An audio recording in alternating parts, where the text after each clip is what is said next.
Hello and welcome to Painting Time. I'm David Chatowsky. Today I will be laying out a large painting of the North Atlantic ecosystem. To start off with, I've got some black paint that I thinned out with a black acrylic paint that I thinned out with a little bit of water. And I'm going to be starting in the right corner, and this is the island of Quidnick, and this is going to be the Castle Hill Light. And this is in the town of Newport, Rhode Island. So to start off with, I'm going to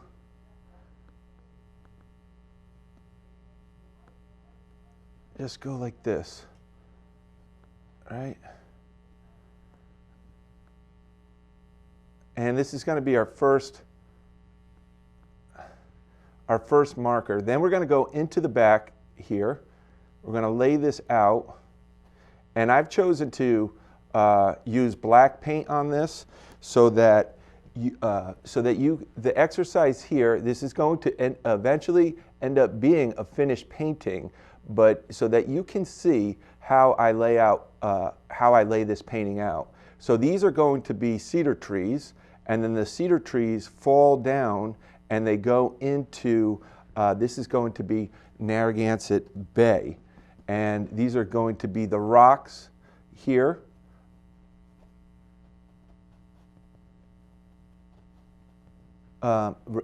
Castle Hill Light is a navigational beacon that marks the mouth of Narragansett Bay, and it was first lit in 1890. It's on Ocean Drive. And it's a very interesting lighthouse, to say the least, because the lighthouse is built right into the side of the rocks, and it's about 30 feet. The lighthouse itself is about 30 feet, and so the right side of this painting is going to be there's Castle Hill right there, lighthouse, and the rocks, right? And those are going to be, in the back are going to be cedar trees. And then we'll just, this exercise is, one of this exercise is getting you, the viewer, familiar with setting up the canvas. Now, on the left here, so here, this is going to be the mouth of Narragansett Bay, which is a very fertile area. On the left here, this is Connecticut Island, where is what we know as Jamestown. So this is on the west side of Narragansett Bay, and there's a fort over there called Fort Wetherall, and that is a really interesting place to go and hike. And there's a lighthouse over here, another lighthouse over here, and we're just going to mark this lighthouse. We're just setting up, that's going to be Beavertail Light. And that is on the, originally the island's known as Connecticut.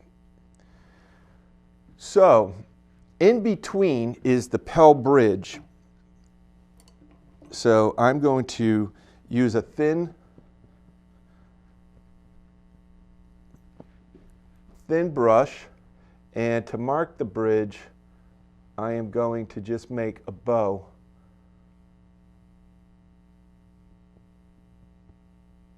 Down like that. That is going to mark the Pell Bridge, which connects Jamestown, Rhode Island to Newport, Rhode Island. And we can go ahead and might as well just put in a couple stanchions right here. So on our right is Newport, Rhode Island, also known as Quidnick Island, and on our left is Jamestown, also known as Connecticut Island. In between is Narragansett Bay, which is a very fertile bay. This, so I'm also going to make a horizon line with the black paint. I'm just going to slowly go like that. So that separates the bay from the sky. Okay, so that's what we did. We just separated the water from the sky. And that's how we made that. On my left, I'm going to, if you've seen an earlier episode of, this is going to be a humpback whale breaching, and we've painted him before, so I'm going to illustrate him now with, again, a thin black line. This is going to be the top of the whale right here, and then as we're going to come to, this is going to be its large pectoral fin right here, going like that, and that goes in like that. Okay, now as I told you before, the humpback gets its name from this bump right here. I'm about to do it right there. That's the hump. That's the hump on the humpback. And then I'm going to come down here and make the fluke, which is what you call the tail of a whale, is called a fluke. Goes like this. And this is called the median notch, like that. The humpbacks whales, and I'll give you an example. Humpback whales have on their tails, on their fins, even on their nose, they've got bumps. Like I'm going to make one right there and right there and right there. And scientists think that these bumps break up the tension of the water and allow the animal to be more hydrodynamic. It's quite interesting. That's going to be the belly. It turns, and then we go into the tail area there. This, we can just draw this around like that, okay? And then this comes down. This is going to be its left pectoral fin. And remember how I was saying that it's bumpy? This is the front. This is the cutting edge. So they're bumpy like that. And the Latin name of the whale, of the humpback, I'm putting in his eye now. Right, like that. Means giant, big-winged New Englander. Like that. See how I did that? So then we're going to do its mouth, like this, and down like that. And then we do these pleats, and those allow those lines allow the jaw of the whale, and these are those bumps that I was telling you about. And then we come in like this, and we connect right there. And then, oops, I have a little smear action there. All right, so here, right here, he's breaching the water. So it's kind of cool. We can,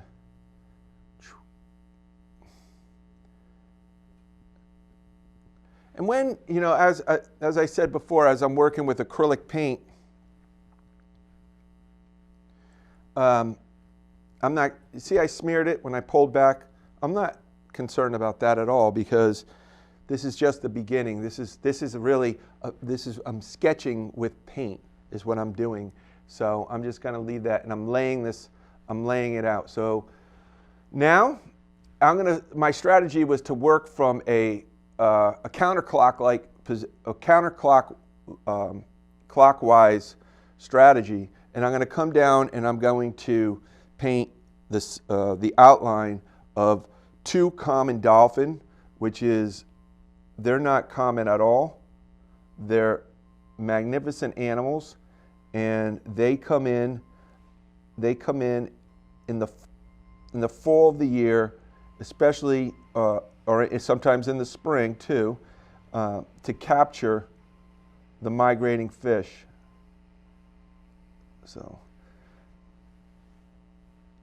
a big thing about painting is laying out your composition, and then you don't have to necessarily have it all figured out, because in a real sense, once you start and you may have an idea, it's very interesting how the painting itself can help you along.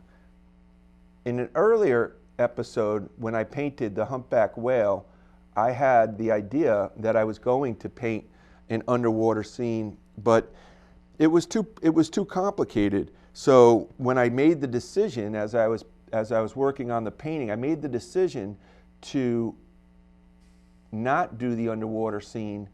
The painting just gelled, and I finished it, and I was very happy about that.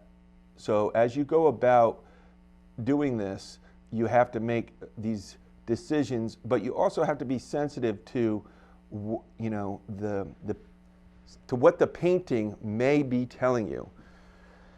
So on that note, I'm going to go with a little bigger brush, and I'm going to just help us along with visually, and this is so that we can see where the top of the water is here. That's where the top of the water is going to be. And we're going to come like this. This is going to be the top of the water. So everything below this line that I just made is underwater. And I can show you a trick, a technique that I developed is I do, to show the underside of waves, I do a technique like this. That's how I do it. I do this mark like this with the paint. See how I do that? And that's going to be the underside of the waves. Here's an example. And I try not to get too carried away. It's not written in stone, but they're there. And you don't have to be, so you have to imagine yourself underwater looking up and seeing the bottom of the waves above you. And I've done that many times while snorkeling to study how the waves and the light goes through that. So those little marks help like that, to help us. So now we're going in a clock-light manner. And so let's come now, and one of Rhode Island's premier game fish is the bluefin tuna. So I'm going to paint a silhouette of a bluefin tuna right here. And they are a giant fish.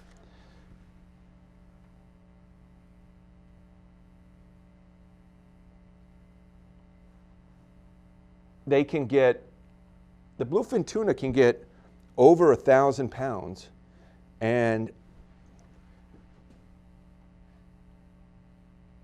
they come in the summer. They come in the summer, the bluefin comes in the summer, and they feed on menhaden, mackerel, bluefish. They're giant, and they are a top predator. So that we're going to definitely have the bluefin in here.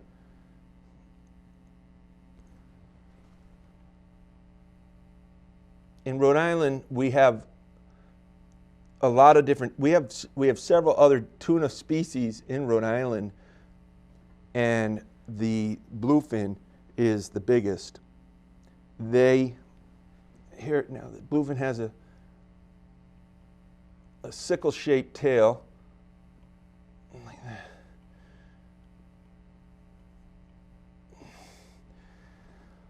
So I have this whale.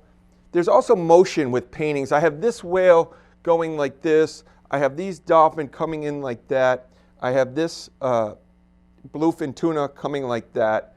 So a lot of the times, interestingly enough, as I am working counterclockwise, sometimes my paintings go in a clockwise. The actual flow of the painting will go in a clockwise manner, and I do that on purpose to keep the viewer engaged.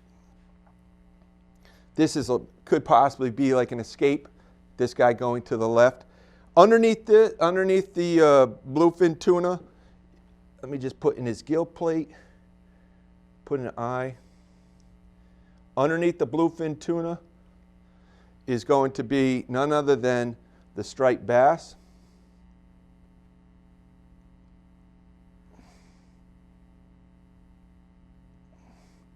Striped bass is an amazing game fish. It's one of fish that I really enjoy fishing for. I like to fish for striped bass from shore, casting.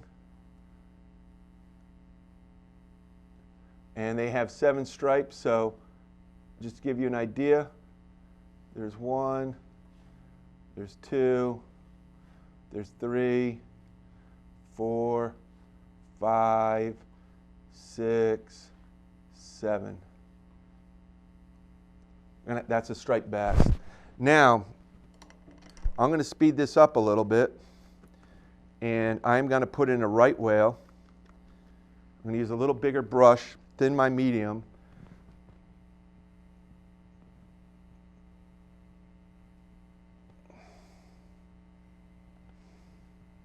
This is going to be, now the right whales are a very endangered whale.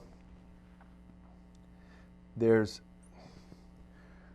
350 of them left, or less than 350 left, and they feed on copepods, and they come to New England, and I've done a painting, an episode just painting the right whale. You see, one of the ways to determine is they have a really super low mouth, a bowline for a mouth. Okay, so there's our right whale there. Here's its pectoral, which is square. Its eye is there, right? The reason why that's going to be the eye of the right whale, and then it goes back, it's going back in, and this is going to be a female, and this is going to be her calf, like this.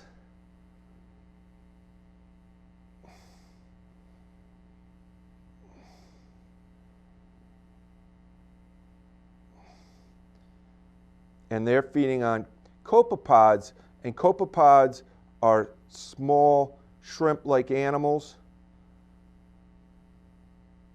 that feed on the copepods feed on plankton. All right, so that's going to be our calf. Now, there we go. Now let's put in our ground.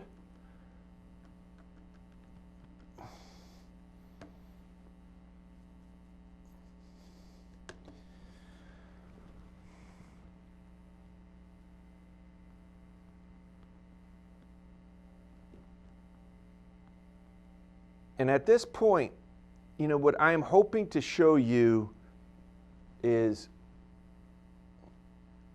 how, when you have a big canvas like this, how you go about, from the very beginning, how you go about getting your composition, and what we're doing is we're painting the the North Atlantic ecosystem, how you start and get your composition. Now I want to paint in a fish along the bottom. They're bottom fish, and they are the fish that made North America. They are really one of the foundations that North America has been built on, and that's called the codfish. So the codfish, or I'm going to put 2 codfish in right down here on the bottom. Codfish, right, are, like I said, they're bottom fish, and when they used to be, the codfish used to be found in unbelievable numbers here in North America, but they were over-harvested and the population crashed, unfortunately. And now they are trying to bring the codfish back. The codfish has a barbel, and a barbel on a fish is like a small appendage from their chin that they use to, like a whisker on a cat. Okay, and so we have another one.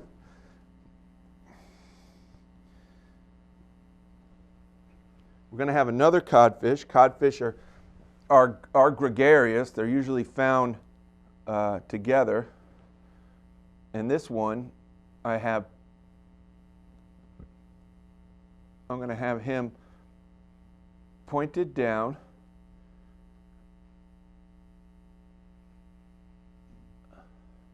Like this, like this, like that, like that.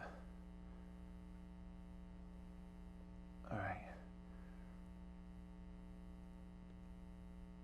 I'm just moving along. I'm not concerned too much on accuracy at this point, because getting the animals all in their space and getting that takes a lot of mental energy. It takes a lot of, gives you a break from having to think about this. Okay, I know that the right whale is here. I know its cap is there. I know the lighthouse is there. I know all these things. So once they're put in place, then your job is to paint them. You don't no longer have to think about the composition as a whole. Okay, I'm going to move my little desk here, and I want to paint a very interesting fish that it's known by, has a few different names, and it's found on the bottom. One of the names is the monkfish. Another name is the goosefish, and then it's another name which they're known as is the anglerfish. And they're known as the anglerfish because they do indeed have an appendage on the top of their head with a lure that they actually fish for fish, and they look like the bottom. They're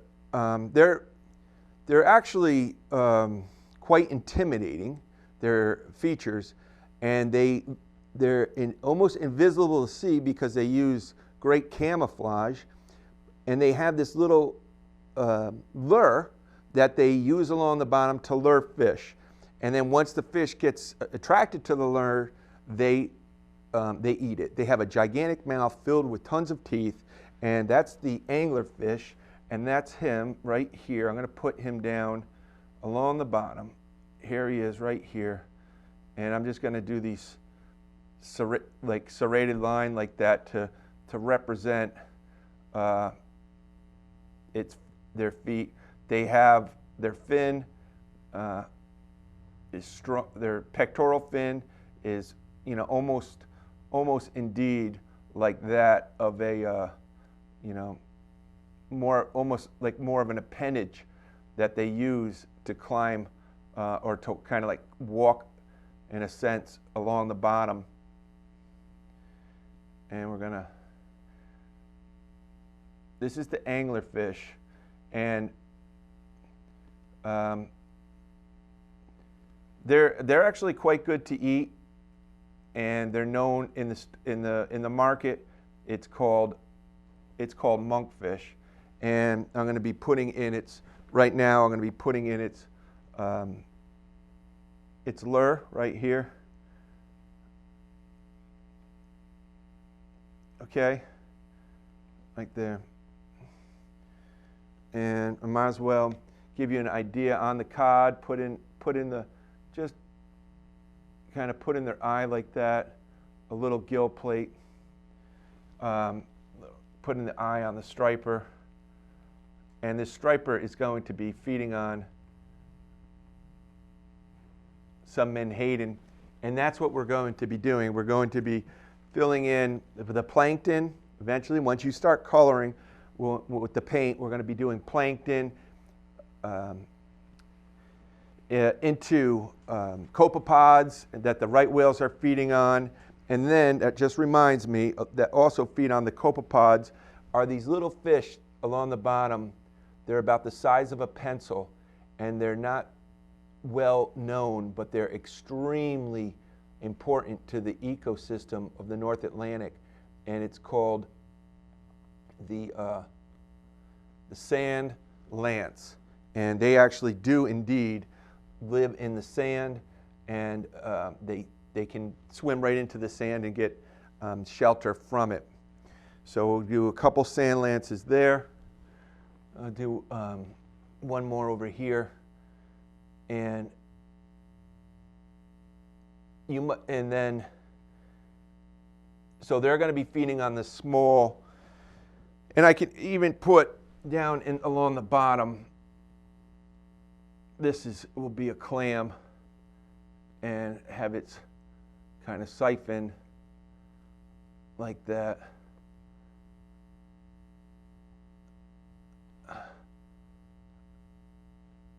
This is a quahog that we make chowder out of, and he's kind of in the mud down there along the bottom. Codfish will be eating quahogs. This guy will be eating a quahog here, like that. And then over here, this codfish will be eating the sand lances. So this is how you lay out a big painting, how you get the composition. And now our job on the next painting time is that we will paint this, and I'll show you how to do that. So we have the Castle Hill Light, the Pell Bridge, Jamestown, and Beavertail Light, the Humpback, Breaching, Common Dolphin, Bluefin, Tuna, Striped Bass, Monkfish, Codfish, Quahog, Right Whales, and Sand Lance. Now, I have finished the large painting of the North Atlantic ecosystem. This painting teaches what the system is all about, and that is the production of life here off the coast of Rhode Island. Now, I have painted it so that you can see into the water, and you can see all the animals that are swimming underneath. I've also done this because when we look out at the ocean, we don't necessarily see all that's going on. And it's very interesting. Once you learn about what is actually happening and the animals, why they're there and what they do, it becomes very, very fascinating. And through the research that I have done, I have found that it is sometimes the smallest animals that are really, really important.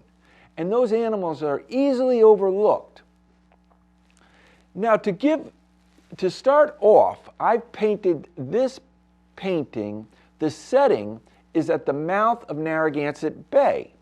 And the sun is setting into my left, over my left shoulder, the sun is setting. And to the right, on the right corner of the painting, is Castle Hill Light. Now the composition is set up so that you're looking down the East Passage of Narragansett Bay towards the Newport Pell Bridge. And this lighthouse over to my left is Beaver Tail Light. I've also painted some animals that are endangered and that need to be protected. I also painted the bottom of the ocean that is not necessarily seen by most people, but it is filled with life, and it is called the benthic layer, the benthos. And I want you to join me as we go now into the painting and take a closer look at the details, and I'll explain how each organism fits together and works as a whole to create this amazing North Atlantic ecosystem that creates the bountiful life of the ocean here in off the coast of Rhode Island, and here off the coast of New England. So let's start now by going to the upper top right of Castle Hill Light. To give the details of this amazing painting, I am going to start off with the Castle Hill Light.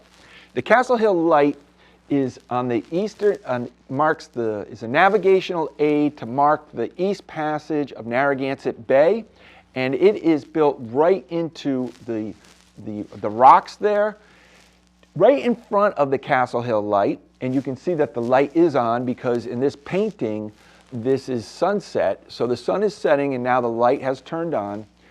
Right in front of it is a blackback gull, and the great blackback gull, and they can be seen if you go down to the ocean here in the North Atlantic. They're a very large gull.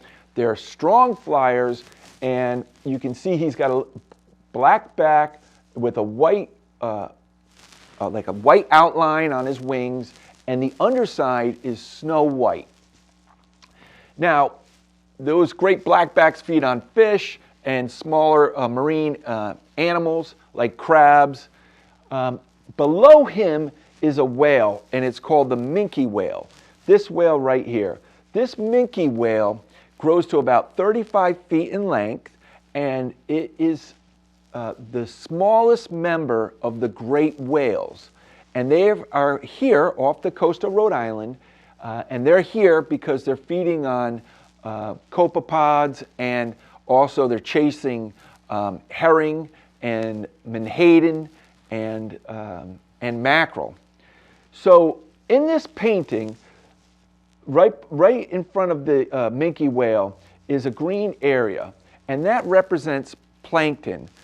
The plankton are small sea plants which convert sunlight through a process called photosynthesis, and they make sugar. And they also produce oxygen. The plankton in the ocean produces 80% of the oxygen that is on Earth. A lot of people don't know that. Below them, in this red area, is called copepods. Copepods are small shrimp-like animal that are feeding on the plankton, the small sea plants. So you have the plankton, which is small sea plants that feed on the sunlight, and then below them you have the copepods, which are these shrimp-like animals, and they feed on the plankton. Now, feeding on the small little shrimp-like animals is this whale, and this is the mother right whale, and this is her calf, and these are right whales, and they're very endangered. The right whale of the North Atlantic, there's only about 350 left total, and they are very large whales. They grow in excess of 50 feet, and they're slow moving, and they feed on top. And they're also a cosmopolitan whale. And what I mean by that is that the right whale exists from Georgia or off the coast of central Florida, all the way up to all the way up north, past Cape Cod, but they're not far offshore. They're close to shore, so they run the risk of getting entangled with you know, a line, and also getting hit by boats. And so below the right whale is a very interesting fish, and it's a fish that's not known. There's not much known about this fish, even the name. The common name of this fish is the sand eel, but that's not the correct name. It's actually called the sand lance. And for this time, I'm going to be calling it the sand lance, because that's its correct name. Now, the sand lance is a fish that is literally is after the copepods. They eat the small shrimp-like animals, and if they're pressured, if they will dive right into the sand. And animals like the whales, the great whales, bluefish, tuna fish, striped bass, all feed on the sand eels. So I have the sand eels feeding on the copepods, and the copepods feeding on the plankton. And right in back of the sand eels is a channel whelk right here, and in front of them are oysters, and over here these are clams, or also known as quahogs, and here's a mussel, and here's a scallop. This area down here along the bottom is called the benthos, the benthic layer, and it's a very productive layer. So if you were diving underneath the water, this is what you would see. Now these two fish, reddish fish right here, and this one has a barbel, they're after the sand eels, or excuse me, they're after the sand lances right here, and these are codfish. And codfish at one time was of major importance to New England, because when the colonists came to New England, they had a major resource in the codfish. And codfish is a bottom-dwelling fish, and right behind the codfish, about to capture this one, is a mako shark. And the mako sharks are an apex predator of the ocean. They're extremely fast, and they're large predators. So going further to my left here, we have this little fish. This is called a scup. And this scup, they're also known as a scup or a porgy. It's actually a nice, really nice silver fish, and he thinks he's about to strike a little minnow, but this is actually an angler fish, and it has a lure attached to its head that it literally fishes on the bottom, and he looks just like a rock, and he has this lure, and he's luring the scup, and he's about to grab it. The angler fish, also known as the goosefish or the monkfish, has a giant mouth and filled with teeth, and they use that little lure, and they bring in the fish, and when the fish get close, they grab it.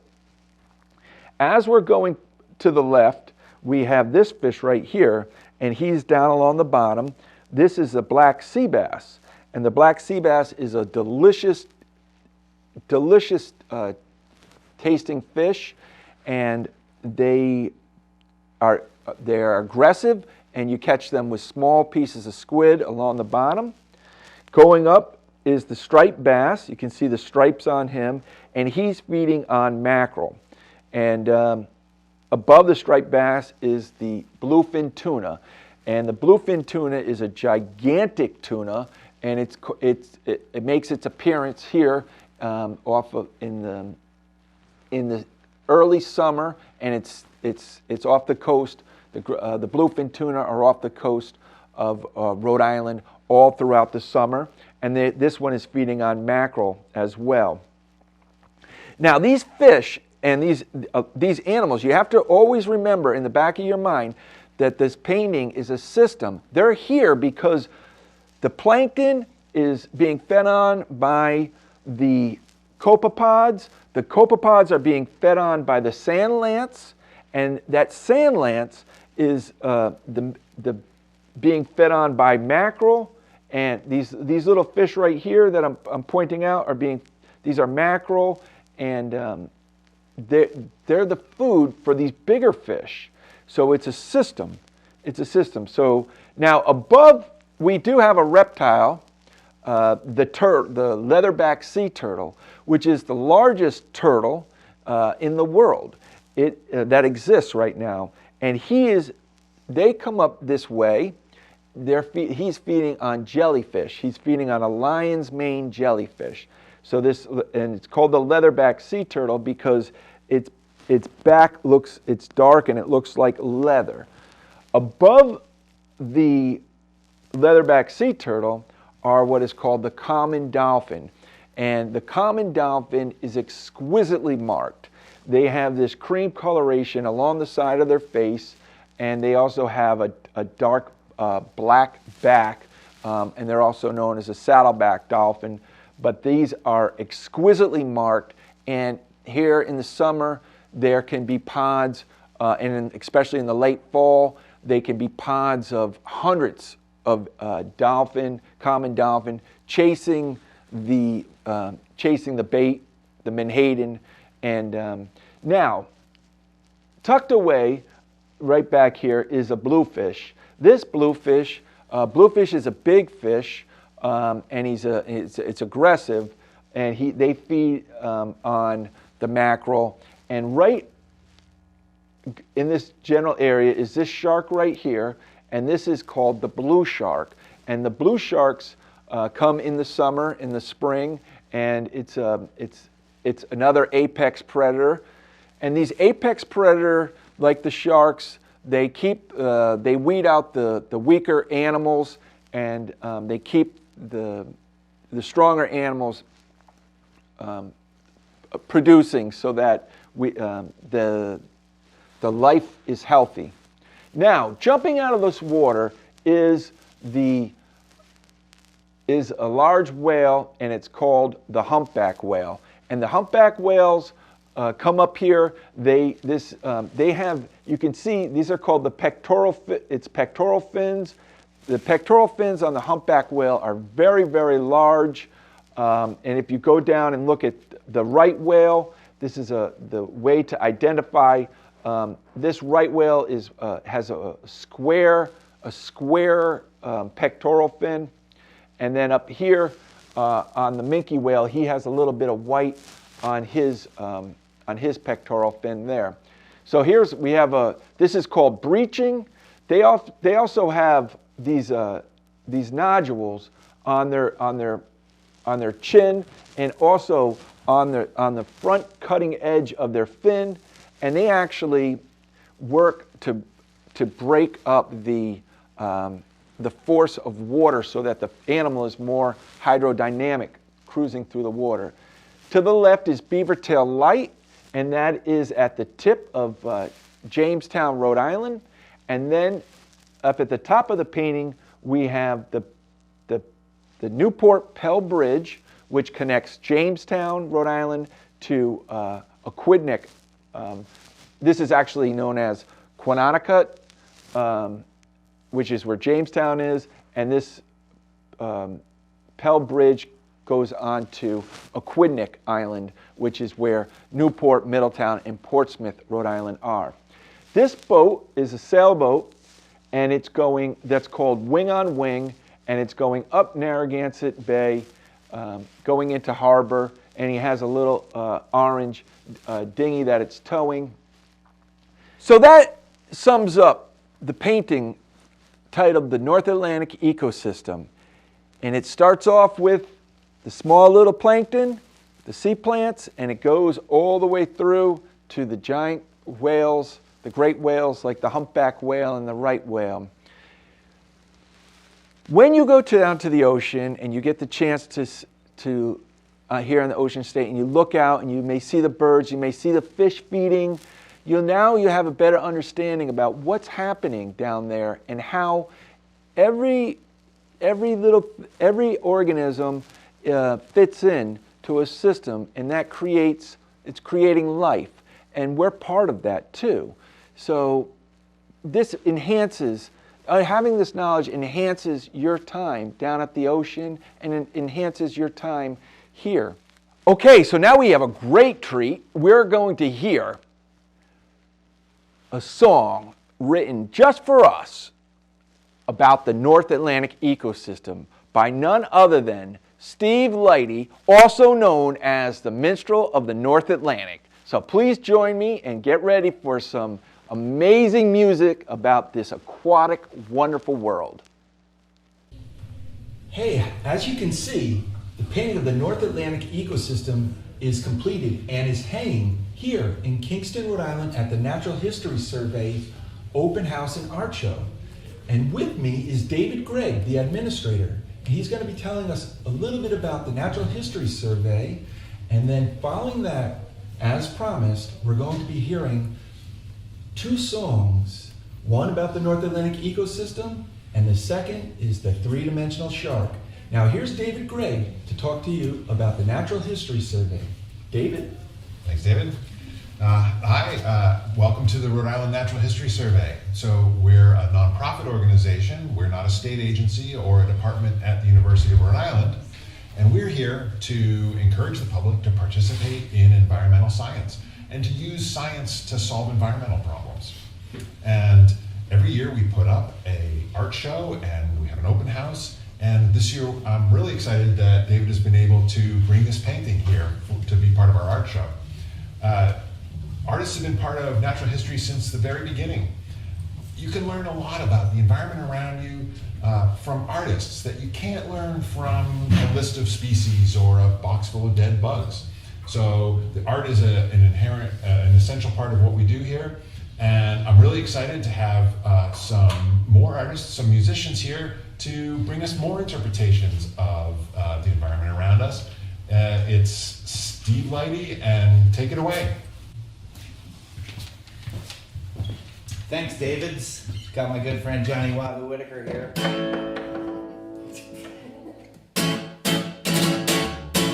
Let's praise the sun. It starts right up there. Let's praise the sun. It fuels life down here. The North Atlantic ecosystem wouldn't be much without all the rays of the sun. We can thank the light for the chemical reactions that feed the tiny plankton. Plankton blooms, drifts to and fro. Here comes the salmon, always on the go. They feed on copepods, drifting in the night, but always a bigger fish swims by. Look out, the salmon, give it a thought. There's a monkfish on the bottom and a bluefish on the top. Striped bass and tuna, they're schooling up too. A pot of common dolphins comes torpidly through. The quark and the oyster and the eel grass, they're lying flat, watching it all pass. Bladderwrack and barnacles and birds in flight are all here because the sun shines so bright. And there's Leviathan in the water. Megaparanova, the angria, better known as the humpback whale. The flying New Englander, so majestic, with its long white fins and beautiful tail. And there's the true whale of the ice, the right whale, victim of man. There's only 300 left, we gotta save them. We gotta give them sea room and a free place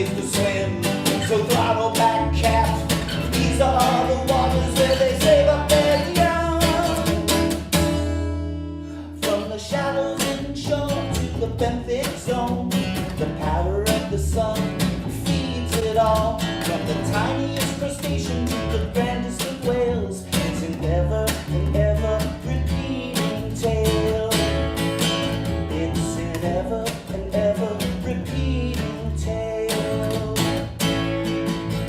It's an ever repeating tale. Let's praise the sun. It starts up there. Let's praise the sun. It fuels life down here.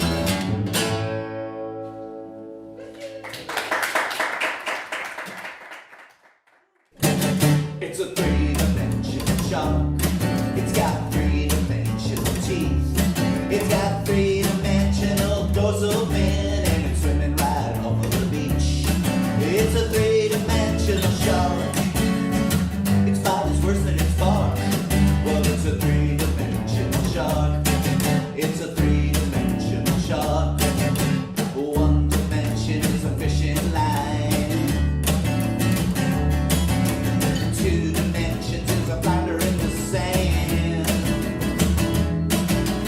Three dimensions is a space and time. When the great white shark breaks the surface of the water and it's flying through the air, bluefish beware. Well, it's a three-dimensional shark. It's a three-dimensional shark. He's got three-dimensional eyes. He's got a three-dimensional heart. He's got Amphili and Lorenzini. He sees three dimensions in the dark. Well, he's a three-dimensional shark. His bite is worse than his bark. Well, he's a three-dimensional shark. He's a three-dimensional shark. One dimension is a line of surf. Two dimensions is the crest of the wave. Three dimensions is a time and place. Explosion from the water. Sharks in the air. Apex predator. Well, it's a three-dimensional shark. It's a three-dimensional shark. It's a three-dimensional shark. Well, it's a three-dimensional shark.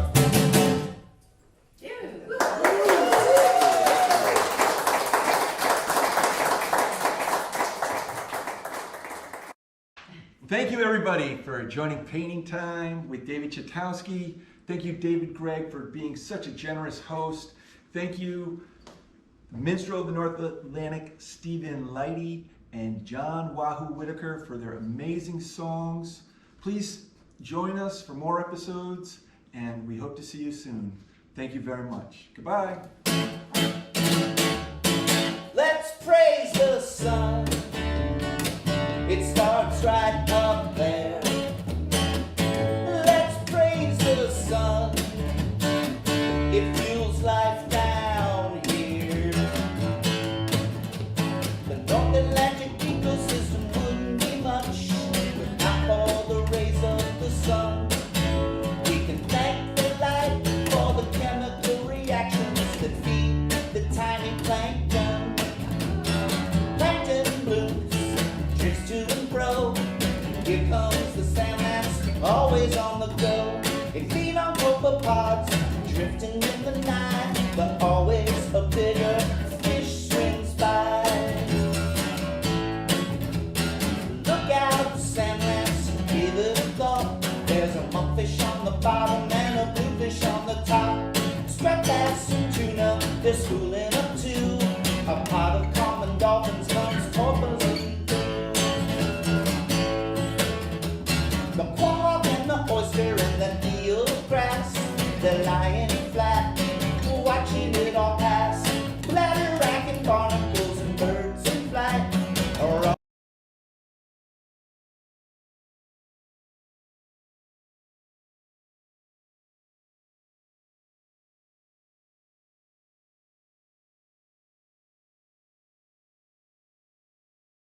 Hi, welcome to Painting Time. I'm David Chatowsky, and today we're going to be painting a striped bass feeding off the north end rip of Block Island. To start this painting, I'm going to use a little light blue.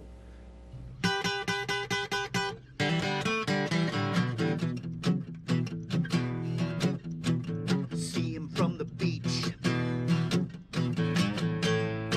Striped bass, see him in the surf.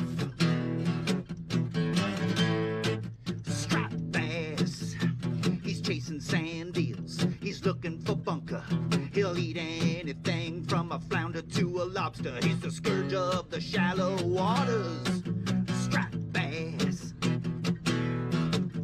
he's a well-adapted hunter. Striped bass, he's working up a hunger. Striped bass, he likes a strong tide and the full moon. He makes the little fish ball up and boil too. He's the scourge of the shallow waters. Striped bass, he's a thing of beauty with those lateral lines. He's a ghost in the water, a phantom of the brine. He's a mesmerizer. Across the bottom he glides.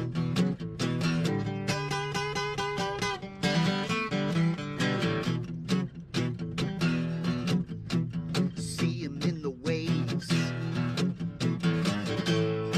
Striped bass, see him chasing bait. Striped bass, he's the groundskeeper. He rules the surf. You better swim fast if you see him in the current. He's the scourge of the shallow waters. Striped bass, he's the scourge of the shallow waters. Striped bass.